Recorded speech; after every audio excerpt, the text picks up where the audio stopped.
แล้วก็สบายดีพ่อแม่พี่น้องลุงป้าอาหมู่เพื่อนมิตรสหายทั้งหลายเนาะพี่น้องเนาะก็มื้อนี้ก็อีกมื้อหนึงเนาะก็ขอโทษขออภัยไอ้น้องเนาะที่หายหน้าหายตาไป2-3มื้อพี่น้องเนาะก็ขอโทษขออภัยหลายนำพ่อแม่พี่น้องลุงป้าอาหมู่เพื่อนมิตรสหายทั้งหลายพี่น้องเนาะเพราะว่าความจำเนาะความจำโทรศัพท์พอปานเต็มเนาะเต็มแล้วบัดนี้จักได้เฮ็ดเนาะแล้วก็อันน่ะแล้วลองเอาไปให้อันน่ะ ทางห้องการเพิ่นได้เฮ็ดให้เนาะทางเพิ่นลบให้ก็ว่าลองเบิ่งว่าซั่นเนาะก็ลอง มาอันนั้นลองเบิ่งเนาะพี่น้องเนาะก็ขอโทษขออภัยหลายเนาะว่าสิไลฟ์สดก็บ่มีฮอดเวลาเนาะจักเฮาออกเพิ่มอีกทีมงานเพิ่นมาเพิ่มอีกพี่น้องเริ่มหลายขึ้นแล้วเนาะก็ขอโทษขออภัยหลายพี่น้องเนาะที่อันน่ะตั้งอกตั้งใจเนาะอยากอันน่ะสนับสนุนเนาะให้กำลังอกกำลังใจมาตลอดเนาะ ก็พอบัตรก็หายหน้าหายตาไป2-3มื้อเนาะพี่น้องเนาะขอโทษขออภัยนะพี่น้องหลายๆเนาะขอโทษหลายๆแล้วก็คือนี่แหละให้เพิ่นนั่นลบข้อมูลลบล้างนะหน่อยหนึ่งเนาะแล้วก็มาใส่ลงเบิ่งเนาะพี่น้องเนาะคือว่าโทรศัพท์ซื้อได้2-3ปีแล้วโทรศัพท์รุ่นสำว่ารุ่นคือเก่าแล้วเนาะพี่น้องเนาะเอามาใส่ได้ ส่ำนี้ก็แสดงว่าดีขนาดนั้นแหละเนาะก็ขอโทษขออภัยแล้วพี่น้องผิดพลาดประการใดก็ขอโทษขออภัยเนาะ แต่มื้อนี้ก็วันเกิดลูกสาวลาเนาะพี่น้องเพิ่นดีใจจังใหญ่พอโทรไปจะฮู้บ่วันหยังมื้อนี้เพิ่นว่าอีกเนาะพ่อก็เลยว่าบ้าว่ะพอโทรหามื้อนี้พ่อฮู้แล้วนะมีคนคิดฮอดพ่อแฮงพ่อก็ว่าหยอกว่าตาโอนเลยคิดฮอดเจ้าแฮงว่ะแล้วก็ค่อยนำเพิ่นว่าอีกได้ น้องน้อยนางใหญ่คิดฮอดเจ้าแฮงเพิ่นว่า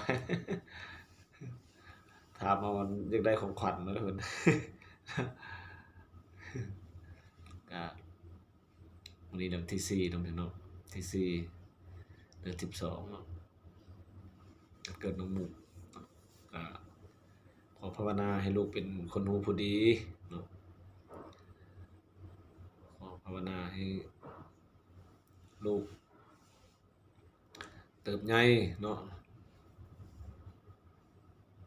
ว่าเป็นคนหูผู้ดีของพ่อแม่เนาะน้องสังคมนั่นน่ะพี่น้องเนาะเจ็บจะได้ใครจะมีพอบ่ได้มื้อก็มีแต่โทรหา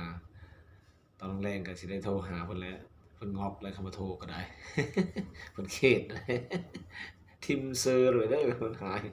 เขาบ่แพงจังแหละเพิ่นว่าเนาะแล้วก็อันนั้นอีกพี่น้องเนาะ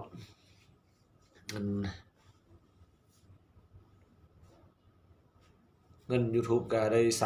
30มื้อมื้อวานมื้อก่อนนี่เนาะได้31เหรียญเนาะพี่น้องเนาะมาเบิ่งอีกมื้อนี้ได้36แล้วพี่น้องเนาะ36เหรียญเนาะพี่น้องเนาะก็เป็นเงินกีบก็สิบ่หลายดอกเนาะพี่น้องเนาะ4-6แสนนี่แหละเนาะแต่ว่ายังบ่ทันได้อันน่ะเป็นได้เป็นอันน่ะเป็นเงินเป็นตัวตนแท้ดอกเนาะพี่น้องเนาะแต่ว่ามันเป็นรายได้อยู่ในอันนั้นอยู่แล้วอยู่ในหลังบ้านอยู่แล้วเนาะพี่น้องเนาะก็อย่ามันเนาะน้อยก็ดีใจเนาะพี่น้องเนาะดีใจที่ไอ้น้อง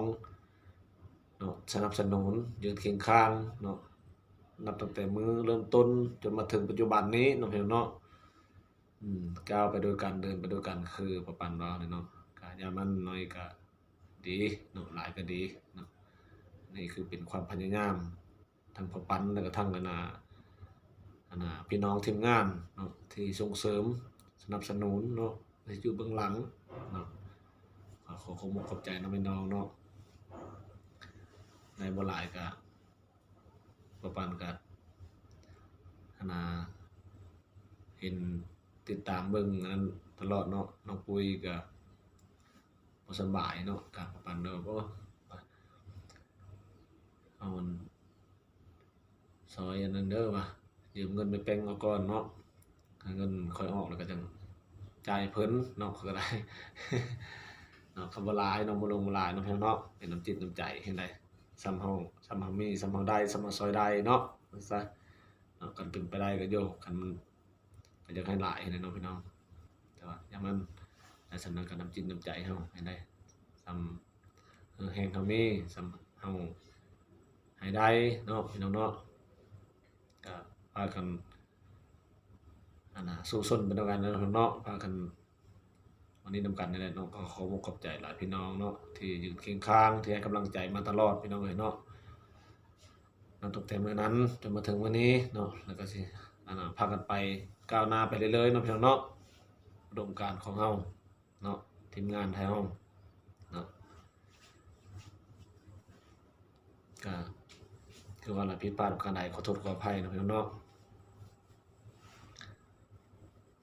เดี๋ยวนี้ยังบ่ทันได้โค้งเข้ากับไผเนาะ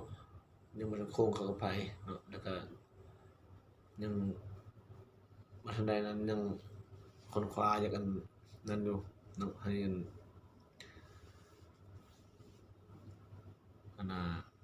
พี่น้องอยู่ทางบนเขาค้นคว้าอยู่เนาะก็เป็นไปได้ว่าอยากเป็นเอเซนต์ตัวเองนั่นแหละเนาะพี่น้องเนาะยังค้นคว้าอยู่เนาะแต่ว่ายังบ่ทันมีได้รับเป็นตัวตนแท้เนาะก็อย่ามันสำนี้ก็ดีใจแล้วเนาะพี่น้องเนาะน้อยก็เป็นความตั้งใจเนาะเป็นที่เฮาตั้งอกตั้งใจเนาะน้อยก็ดีใจแหละเนาะหลายก็ดีใจเนาะพี่น้องเนาะก็มาจากไอ้น้องทุกคนแหละเนาะพี่น้องเนาะที่สนับสนุนเนาะที่อยู่เบื้องหลังเนาะเป็นกำลังใจมาตลอดเนาะพี่น้องเนาะก็ขอบคุณพี่น้องหลายๆเนาะขอเจ็บใดใครจะมีปรารถนาสิ่งใดขอให้ได้สิ่งนั้นพี่น้องเอ้ยเนาะขอให้ร่ำรวยๆเนาะถ้ารวยแล้วก็ขอให้รวยยิ่งขึ้นนะพี่น้องเด้อเนาะทุกๆท่านเนาะขอให้แต่สิ่งดีๆเข้าในชีวิตของทุกๆท่านเนาะเอาพากันก้าวหน้าเนาะพี่น้องเนาะก้าวไปหน้าเรื่อยๆเนาะน้อยก็อย่ามันเนาะบุกบืนช่วยกันสุกโยกันไปเลยเนาะย่องดึงกันไปเลยเนาะก็ขอขอบใจหลายๆเนาะที่บ่ปากบ่ทิ่ม มาฟังพอปันเทศอีกแล้ว บางคนก็ซับฟังธรรม เนาะขอโทษหลายๆจังเฮ็ดได้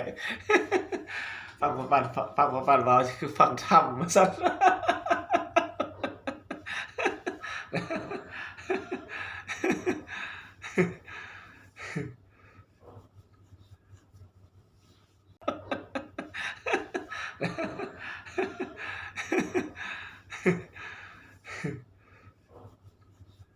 เว้าหลายยายห่างเลยเนาะพี่น้องก็น่าเบิ่งถ้าว่าโหลดได้เนาะโหลดได้ในคลิปนี้เนาะโหลดได้ในคลิปนี้แล้วก็พอปันก็สิเริ่มเฮ็ดคลิปต่อไปอีกเนาะพี่น้องเนาะเริ่มเฮ็ดคลิปอีกแล้วเนาะก็อีต้น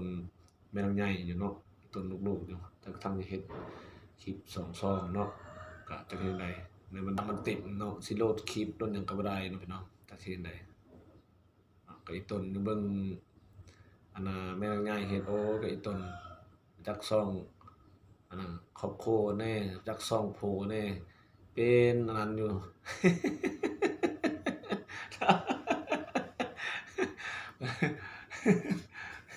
เพิ่นผู้ให้กำลังใจอันนั้นอันดับ1เบอร์1แหละเนาะ ผู้บ่ทุกข์บ่ทันก็ได้เฮ็ด ก็จั่งใดวันนี้อันความจำลึบๆเอาแหละเนาะให้ให้น้องมีโอกาสลึกเอาแหละและปันสิเริ่มเฮ็ดคลิปเนาะเฮ็ดคลิปอีกพี่น้องเนาะก็อย่าพาเบิ่งพาหน่ายกันนะพี่น้องเด้อเนาะก็เฮ็ดคลิปก็คือเอาลำไปนำมาซี่เนาะจักสิเฮ็ดอะไรกลางคืนนี่สิถ่ายกลางคืนก็บ่แจ้งคือพี่น้องเห็นนั่นแหละเนาะก็พอดีอันนั้นลายตาซื่อๆน่ะเนาะก็ขอขอบใจเนาะพี่น้องเนาะแต่ว่า